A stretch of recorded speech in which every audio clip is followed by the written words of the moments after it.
It's about the restoration of our republic. We want to educate, encourage, enable the power.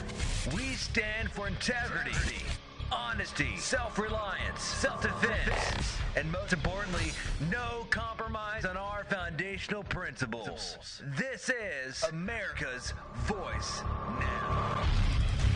Find America's Voice Now on Facebook and at americasvoicenow.org. Here's Michael Evans.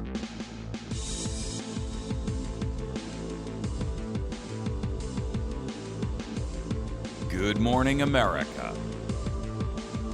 You're listening to America's Voice right here, right now. My name is Michael Evans. I'll be your host this morning. I'm glad to have you on board. We're going to tackle a few topics this morning of what should be dire concern to the American people.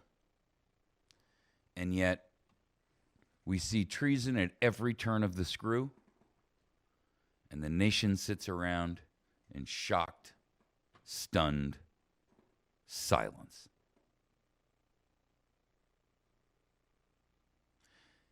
I've got to ask you, what exactly is it that you're waiting for? Are you waiting for Congress? Are you waiting for them to step up and do their duty?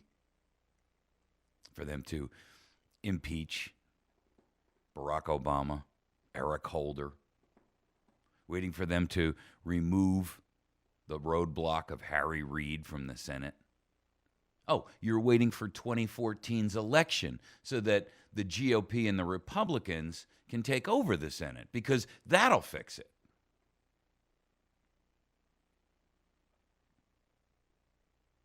Really?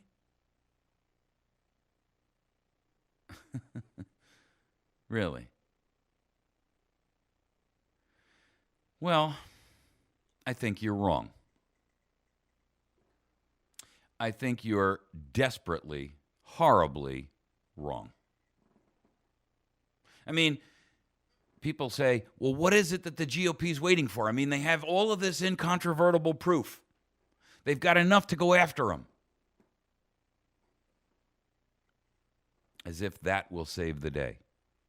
I'm going to tell you what's wrong with waiting for the GOP. I'm going to tell you what it is they want. People say, well, what do they want? In fact, that was the headline on Drudge this morning.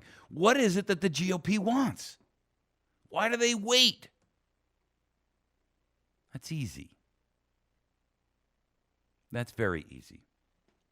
Because just like you, they know that the end of America is right around the corner. They know that a Samson of evil has been pushing away the pillars, mighty in his strength. They know that the roof is going to come down. And just like you, they are unwilling to poke the tiger in the nuts with a sharpened stick. Because this is a critical time. And they don't want the tiger to turn around and pounce on them. Because he's loose.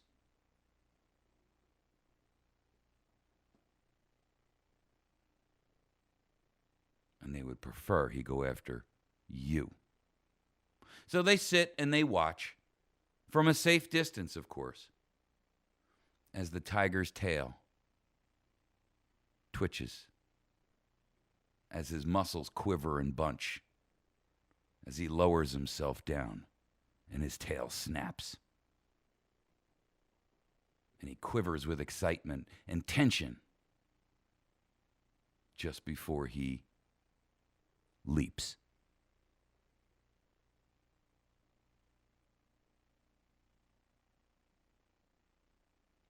Congress won't move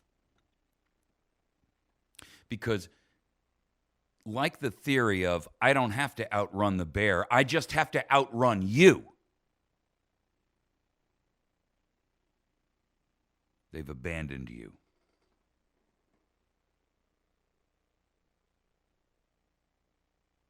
They've actually done worse. They've pulled out their pistol and shot you in the knee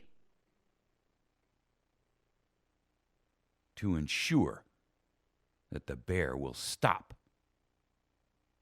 for you.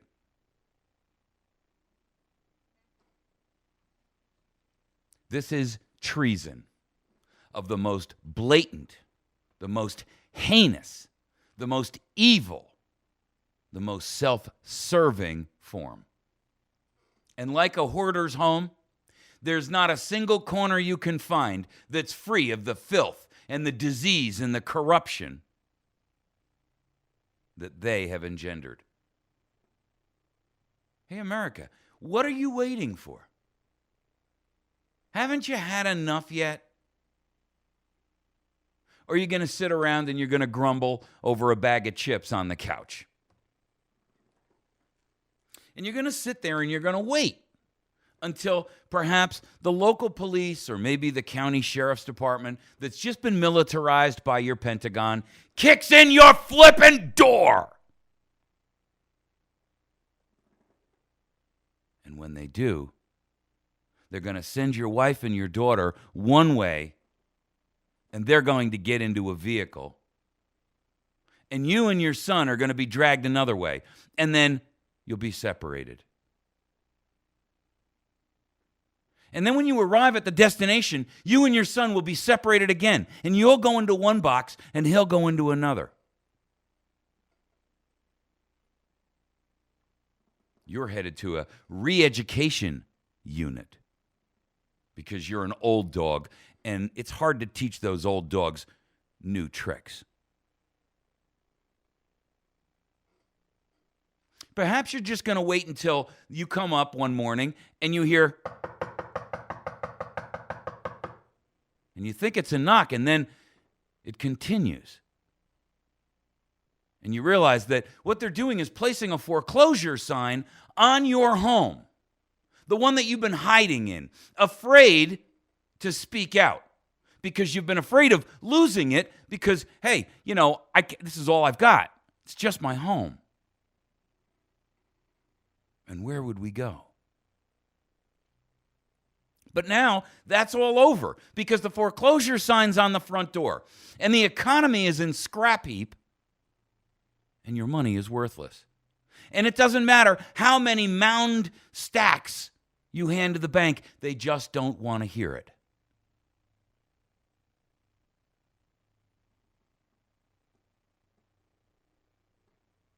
The house that you've been cowering inside, afraid to speak. And now it's gone. Maybe you're waiting for your boss to say, hey, listen, I appreciate it, but I know you've shown up on time today and there's just no work. We can't get the materials and nobody's buying the product and I'm sorry, but I got to send you home. Send you home from the job. This is the job you were so afraid to lose that you kept silent and you cowered while the bully slapped you. And you stood there and the tears ran down your face, but you were frozen and paralyzed in terror, unable to move. Unable to defend yourself. Oh, and it crossed your mind. You looked down at his crotch and you thought, if I just shove my knee in there. But you didn't.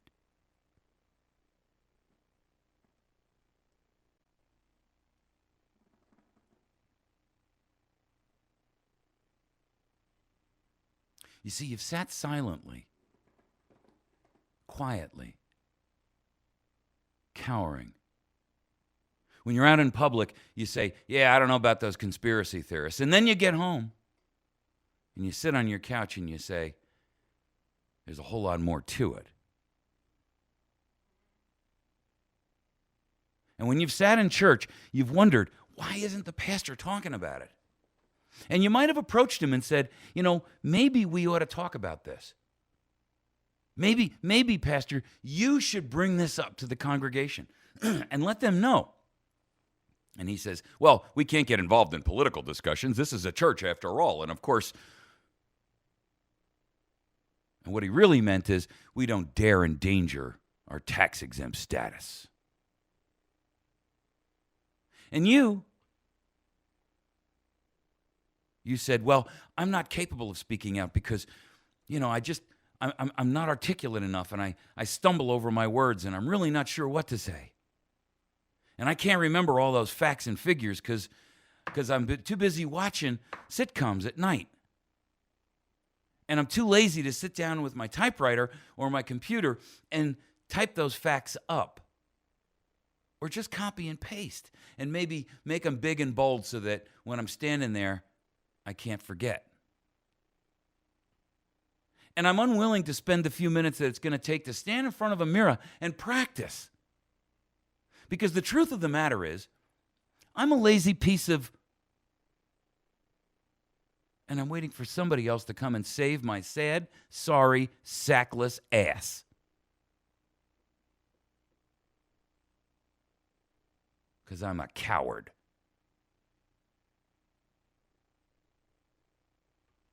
And I'm going to let this country dissolve into nothingness and a blob of goo. And it's not really that I'm worried about what's going to happen to my kids after me. They're just going to have to fend for themselves, just like I did. But it's not the same world.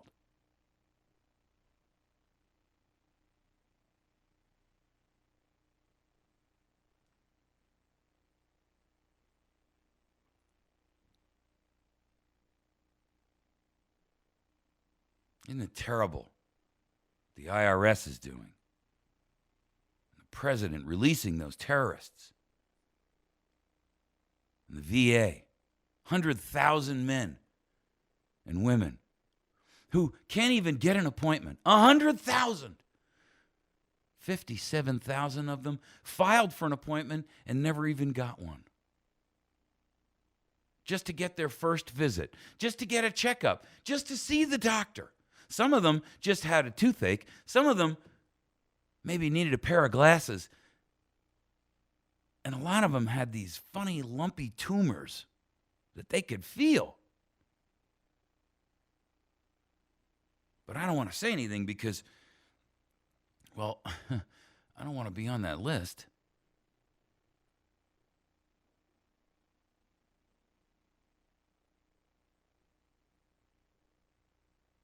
I mean, after all, I could lose my house and my job. Could lose the car. And what if my boss says, hey, I saw you on YouTube the other day, or I read that op-ed you put in the newspaper, and I'm going to have to fire you because we can't have an employee who speaks against the government, speaks out, says the truth. Can't have that. You go to church on Sunday and your pastor says, you know, I thought about what you said the other day, and the more I think about it, the less I like it. And I think perhaps maybe you ought to find yourself a different church. Because we don't truck with any kind of political talk around here. Our job is to save souls. Then, not now. And it doesn't matter how many die in their sin because, well, we didn't speak out early enough. But that's really not our problem. That's God's problem. And after all, we've got to worry about that 501c3 tax exemption. I mean, we wouldn't want the IRS to come in here and shut us down. Talk like you, people like you endanger all of us.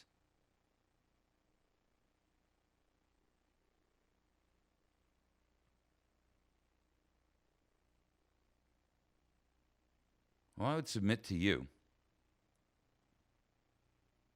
that your fear of whatever it is that you will lose that you'll be ostracized, that the girls at work will think you're a jerk, that the guys might say, there goes Trevor again with the conspiracy theories, thinking the man and the dog, they're working together. I don't know what's wrong with him. That guy's always talking like that.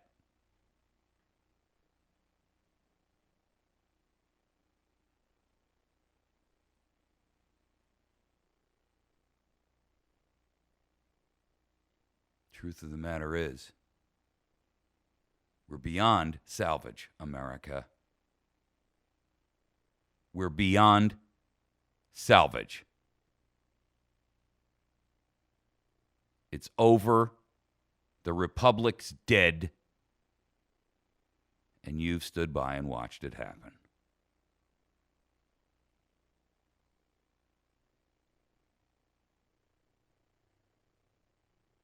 Now it's just down to whose side are you going to be on?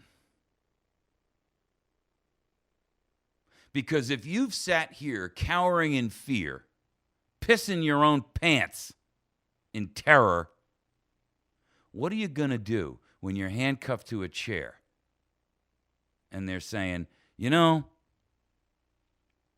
looks like it's going to be a hard labor camp for you because you're just not cooperating, Bob,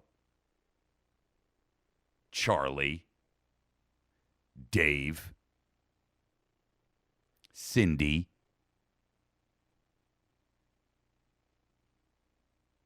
And we know that you know who the neighbors are that have all of that food stored.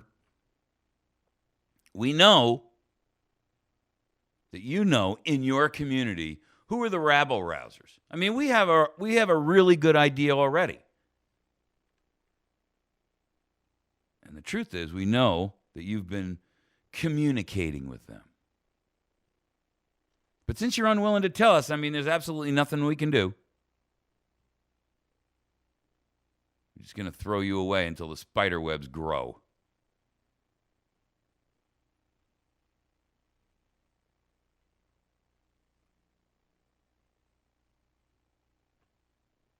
And you're going to say, how high and in what direction would you like me to jump?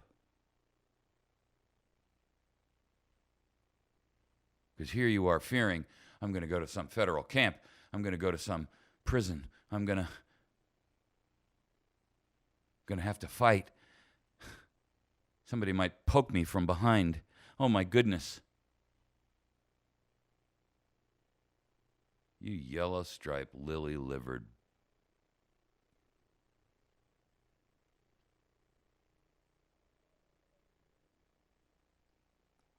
Am I too harsh? Is that just a little bit too much reality for you? Huh? Tough. Because when you see what these people got in store for you, baby, that ain't nothing. That ain't nothing. When this economy collapses, and it will collapse,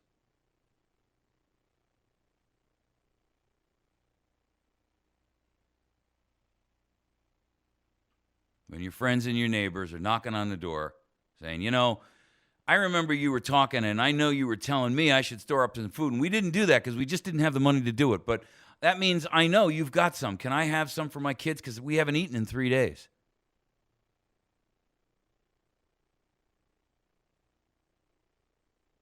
When word gets out,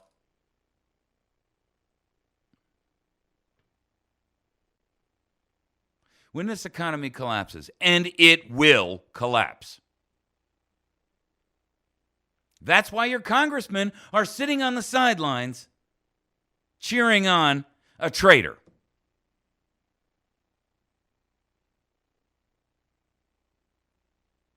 Because they know the jig is up. And all they got to do is wait it out at $196,000 a year. What part of that don't you get? This isn't complicated. You don't need a political science degree. You don't need some kind of motivation from the outside. You don't need some kind of wisdom and insight like the oracle.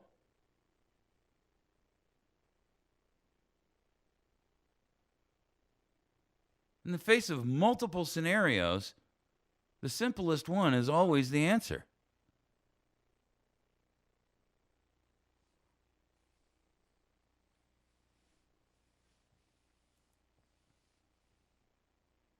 And all they've done is assured that they can outrun the bear.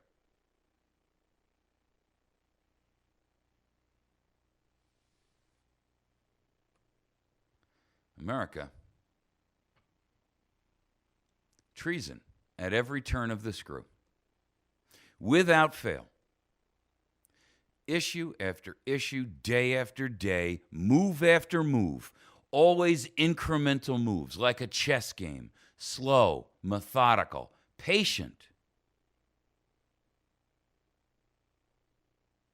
And slowly, your men are taken off the field of battle.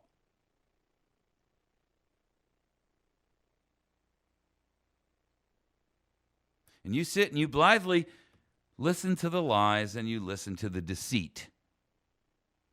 And you pray that this time they're just not telling a lie.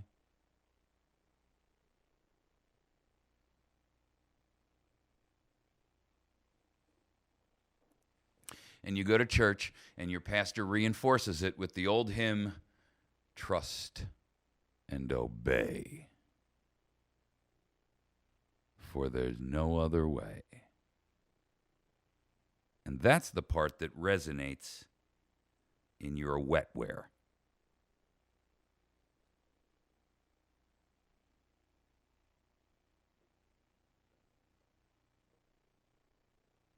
You've been buffaloed, played like a violin.